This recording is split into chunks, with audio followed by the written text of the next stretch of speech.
Gospod Janša, pred nami je torej vaša nova knjiga, ki zajema vaše izbrane spise iz zadnjih 25 let. Na nek način je to nadaljevanje vaše prve knjige na svoji strani, ki je šla čisto v drugih časih novembra leta 1988. Tudi tedaj je šlo za zbornik vaših izbranih spisov. Tukaj imam s seboj torej vašo knjigo iz tistega časa, zelo redki primeri na svoji strani. To je bila pač knjiga, prva knjiga gospoda Janeza Janše. Zdaj, kar izvolite. Ene čestitke, da ste našli pač ta izvod, ker so zelo redki in v bistvu je neka slučajna okoliščina, ko sem tudi jaz doma na polici, ko sem urejal oziroma iskal neko drugo knjigo, našel ta nekoliko bolj zaprašen in izdelan izvod kot je tale. Zdaj, ta okoliščina je vodila do odločitve, da po 25 letih ponovno zberem večino tekstov, ki so nastali v tem času in izdam neko nadaljevanje. In se zahvaljujem založbi, da je pokazala interes za to, da je zdaj to nadaljevanje tudi šlo v tej knjigi, ki se danes predstavlja. Spomladi 1992 je išla vaša daleč najbolj prodajana knjiga Premiki, Nastanje in obramba slovenske države 1988-1992. Nam lahko zaupate, koliko izvodov te knjige, tega bestsellerja je bilo prodano v preteklih 2 desetletjih praktično? Je bolj v 1 desetletju, ker zadnjih 10 let te knjige ni praktično več v knjigarni. Pred kratkim sem tudi šele dobil natančne podatke založbe. Zdaj je podpisana pogodba o ponatisu in dopolnjena izdaja Premikov bo išla junija za dan državnosti po 21 letih. Ob tej priložnosti je založba postregla tudi s podatki o doslej izdanih različnih izdajah.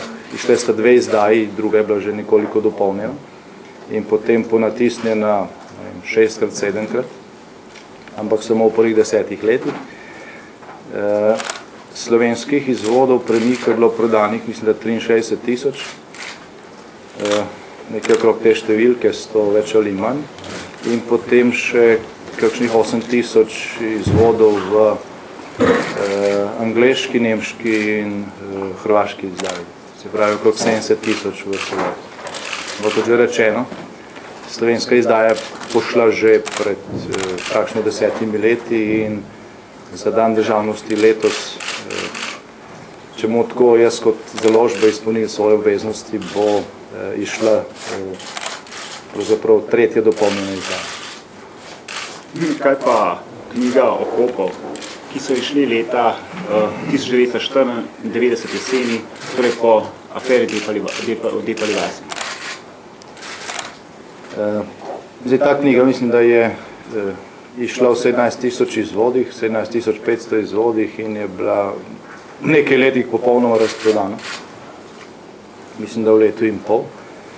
In tudi ni doživela ponatisa, deloma tudi zaradi pač moje krivde, ker nisem imel časa, da bi pripravil naslednjo izdajo. Zdaj se pripravlja in jaz upam, da bo do konca leta išla tudi dopolnjena izdaja Okopov. V tem času od leta 1994, ko so Okopi išli, pa do danes je namreč prišlo na dan mnogo dejstev in dokumentov o zadevah, o katerih piše ta knjiga, in bila velika škoda, da zadeve, ki so v tej knjigi začete, ne dobijo nadaljevanja, ker so se pač določene stvari razčistile. In to večinoma mimo tega, da bi se slovenska javnost sploh zavedala, da je prišlo do tega razčiščenja. V Sloveniji je namreč običajno tako, da se zgodi nek dogodek, ki ima široko odmevnost ali pa neka afera, kot se temu reče. In mediji so polni tudi najmanjših podrobnosti v zvezi s tem, ampak samo do določene točke. Čim se začne stvar razpletati, običajno interesu manjka, in ko se razplete, tudi običajno ne samo do interesu manjka, ampak ga skoraj ni. En tak primer je ta afera Depala vas, o kateri v veliki meri govori o kopi. Na sodiščih se je zadeva potem vlekla 10 let. Nihče ni bil obsojen. Slovensko sodstvo je namerno pustilo, da je stvar zastarala. In v sodbi, s katero se ugotavlja, da je stvar zastarala, sodnik, slučajno je to ista oseba, ki je sodila tudi v zadevi Balkanski bojevnik, ali pa ne slučajno, slučajno na rekovajih, napiše, da bi bili vsi obsojeni, če stvar ne bi zastarala. Skratka, nekaj nedopustnega, ampak to je šlo mimo slovenske javnosti v celoti. Tisto, kar je pa bolj zanimivo v zvezi z temo, ki opisujejo kopi, pa je dejstvo, da je bilo odkritih v tem času, deloma tudi objavljenih, vrsto dokumentov, ki popolnoma osvetljujejo ozadje te afere Depala vas. Ampak to je šlo popolnoma spet mimo slovenske javnosti.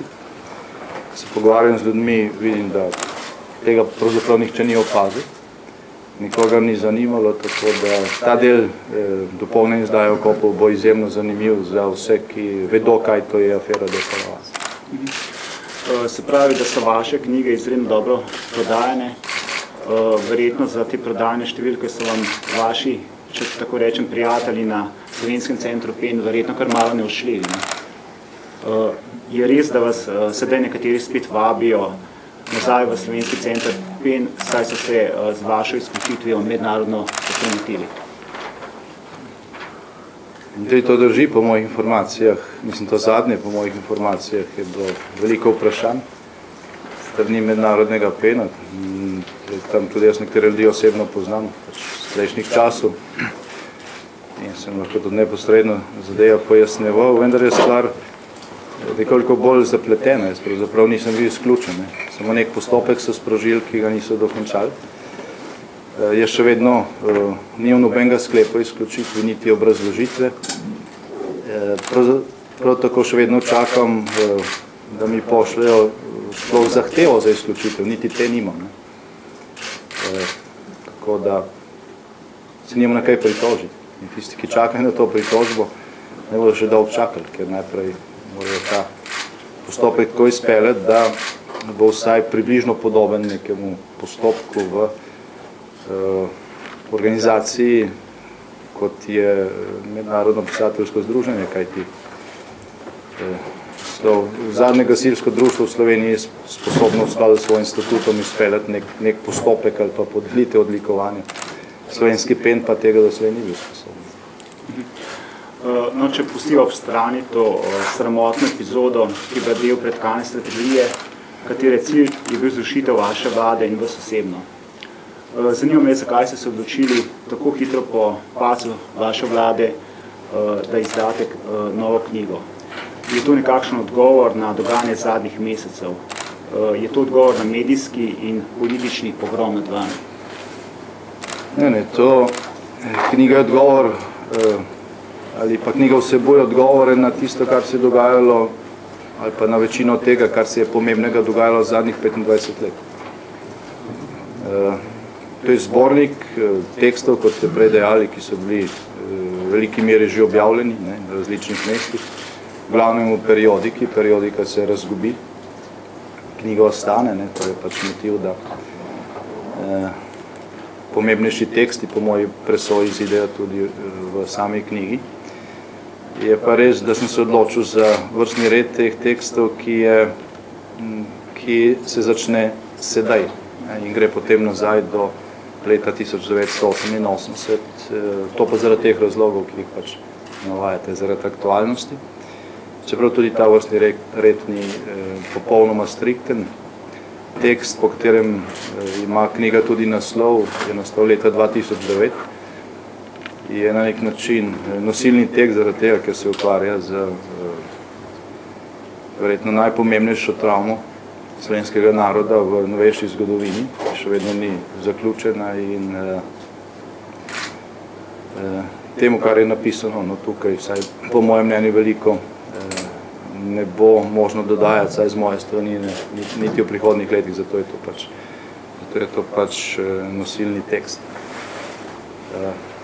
Jaz verjamem, da to ni lahko branje, tudi različne teme so obravnavane.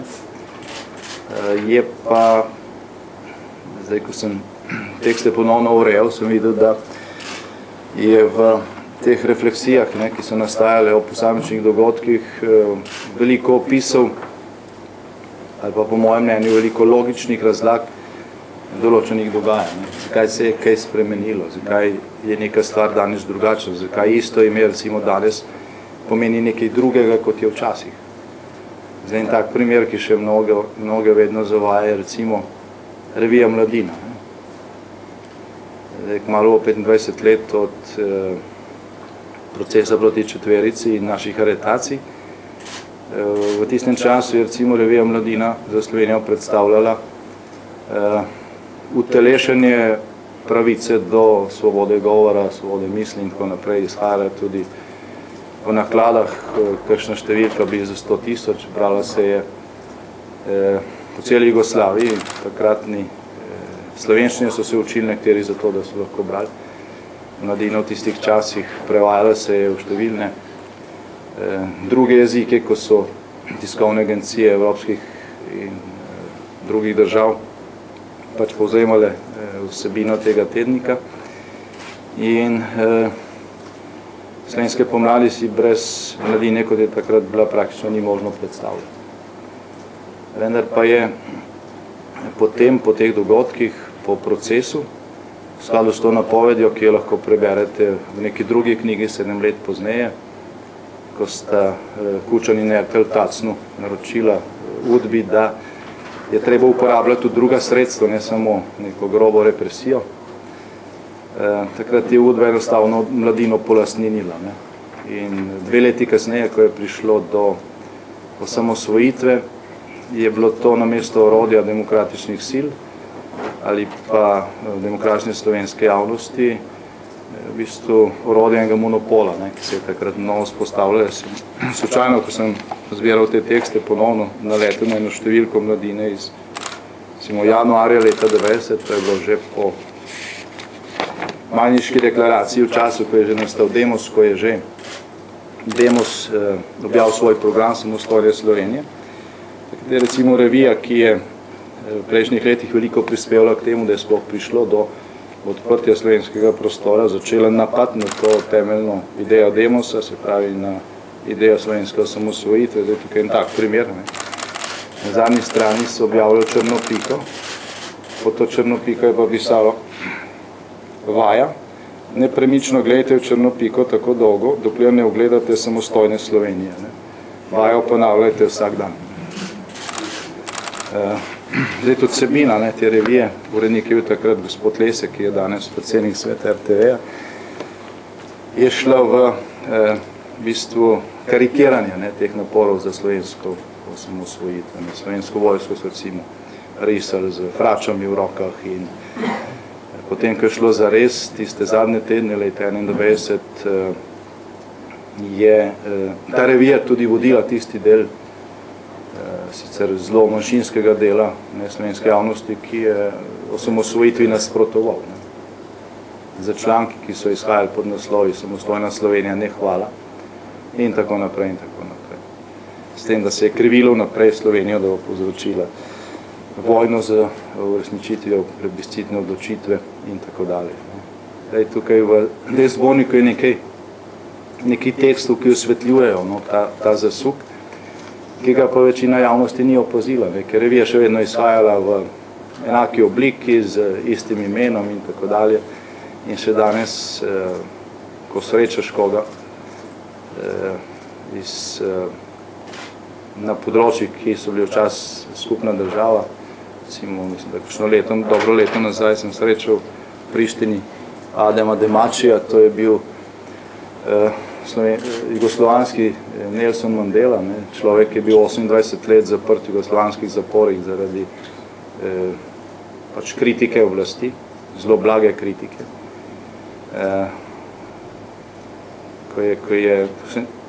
Njemu so, ker mu niso mogli pač nobenega resnega kriminalnega dejanja potakniti, so ga vedno obsodili za par let. ko so ga spustili in spet obsodili za par let. Ne. Ko je na zadnje prišel sedmič v Zenico, ali ki je bil zaprt, moj upravnik zapora, rekel, ti nisi demači, ampak si že domači. Ne. Skratka, je bil najstarejši tam v tistem zaporu, vsi pazniki so šli v tem času že v penzijo. No, ampak ta oseba, ki je pač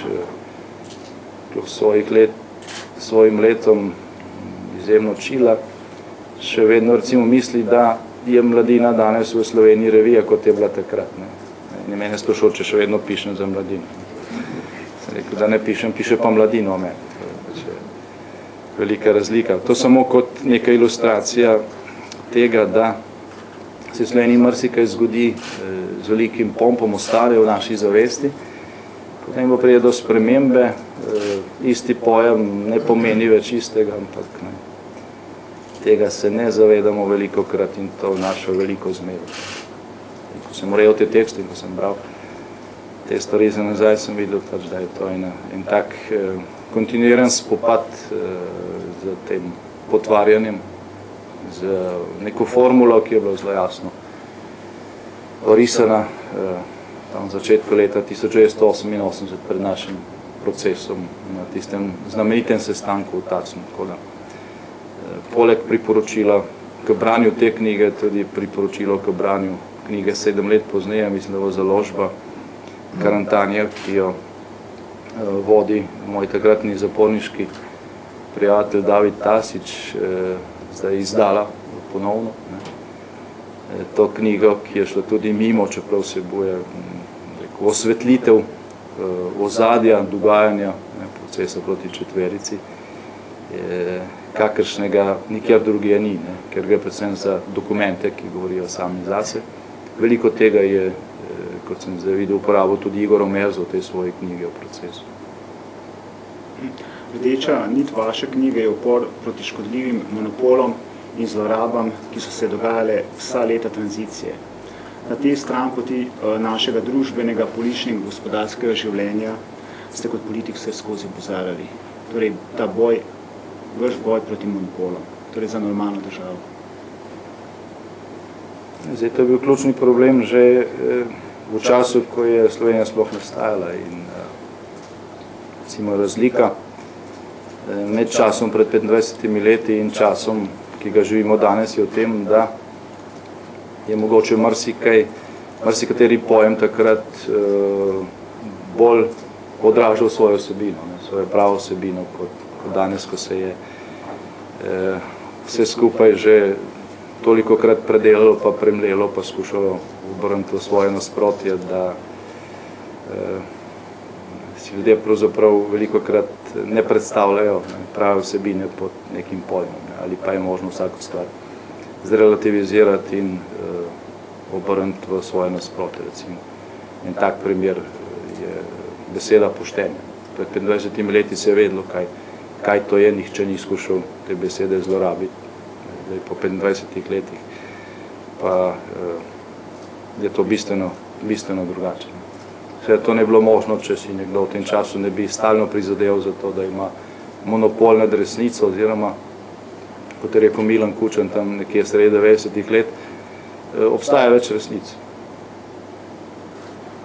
In seveda, če se neko, ali pa če se del političnega življenja v neki državi odvija v skladu z tem reklom, se pravi, ali pa s to trditvijo, da je več resnic, potem je jasno, da vedno kratkoročno zmaga tista resnica, ki je bolj razglašena, ki ima močnejše zvočnike za sabo, močnejše ojačevalce. In to je zgodba o tem monopolu. Da je slaba stran, zdaj takšnega prejemajo v tem, da takšni zvočniki stalno rabijo močno elektriko, kot ojačevalci, in ta elektrika je v konkretnem pomenu besede davkoplačevalski denar. Ko tega zmanjka, si je nekaj časa možno sposojati, ko se tega ni več možno sposojati, se bliža konec monopola. In mislim, da smo zdaj na začetku te faze. Še zadnje moje vprašanje oziroma ugotovitev. Ko sem prebiral vašo knjigo se mi nekako zdelo, da je vaša pomembna nit oziroma da ponuja nekako odgovore na vprašanje, kako iz težav, v katerih smo se znašli, kako iz krize, v kateri smo se znašli v zadnjih letih v Sloveniji. Zdaj, v enem stavku zagotovo ne. Zdaj, ta knjiga ni formula za izhod iz krize v tem smislu, da bi prebrali naslov in podnaslov in vedeli kam. Je pa v številnih tekstih seveda veliko predlogov o tem, ne, ki sem jih dojal jaz, bodi si naša stranka, vedno, ko je bila Slovenija na razpotih. Ne. Ko gledamo nazaj na posamično obdobje in posamična leta, vidimo, da smo velikokrat izbrali, oziroma da je država kot takšna, ali pa da je takratna večina v parlamentu vedno na takih razpotih, ali pa velikokrat vedno ne. Vmes so bile tudi zelo pomembne, več ali manj soglasne odločitve, kot je odločitev za Evropsko unijo, deloma tudi za evroobmočje, NATO in tako naprej. Ampak velikokrat, ko je šlo za te notranje dileme, se na teh razpotih ubralo pot, ki je bila drugačna, ne, kot smo jo mi zagovarjali. Da se vidi iz številnih prispevkov tukaj v tej knjigi. In če danes pogledamo nazaj, mislim, da bi zlahka dobili večinski odgovor, pa večinsko podporo tisti varianti ali pa tisti poti, ki ni bila izbrana. Eno takšnih primerov, ki se v tem zborniku veliko ukvarjam, je recimo tisti naš predlog za spremembo volilnega sistema leta 1996. Če bi takrat ne prišlo do spremembe ustave in bi v skladu z rezultatom referenduma in odločbo Ustavnega sodišča Slovenija uzakonila dvokrožni večinski volilni sistem, danes ne bi bila v krizi. Ker bi politični sistem oblikovan tako, da bi bil bistveno bolj odporen na krize, ker bi bila odgovornost jasna in ker bi bila tudi izvršilna oblast odgovorna. Sam sistem bi pač pripeljal do tega. Mogoče ne v prvem mandatu, ampak v 2-3 mandatih, ki bi minili od leta 1996, ko je bil ta predlog dan, bi se Slovenija stabilizirala. In bi imeli ne takšnega proračunskega primanjkljaja, ne skoraj 20 milijard evrov dolgov, niti vrste drugih nedokončanih reform, niti seveda teh monopolov, o katerih tudi govorimo. Ne bi imeli ves ta čas seveda ene in iste vlade, zelo verjetno bi se, tako kot recimo na Poljskem, vlade menjavale vsake 4 leta, ker je bila odgovornost velika, ampak bi se sistem izčistil in bi bil tudi učinkovit. Ker se to ni zgodilo, ker se je v nasprotju z voljo ljudstva v ustavo zapisal izkrivljen proporcionalni volilni sistem, imamo danes položaj, ki spominja na tiste robne mediteranske države Evropske unije, ki so danes v programu mednarodne pomoči, in Slovenija tudi zaradi tega, ker se je takrat na tistem križišču večina odločila napačno, ne večina ljudi, ampak večina odločevalcev v državnem zboru, politične elite, gre Slovenija v tej smeri. Žal še vedno in zadnje tedne s pospeškom.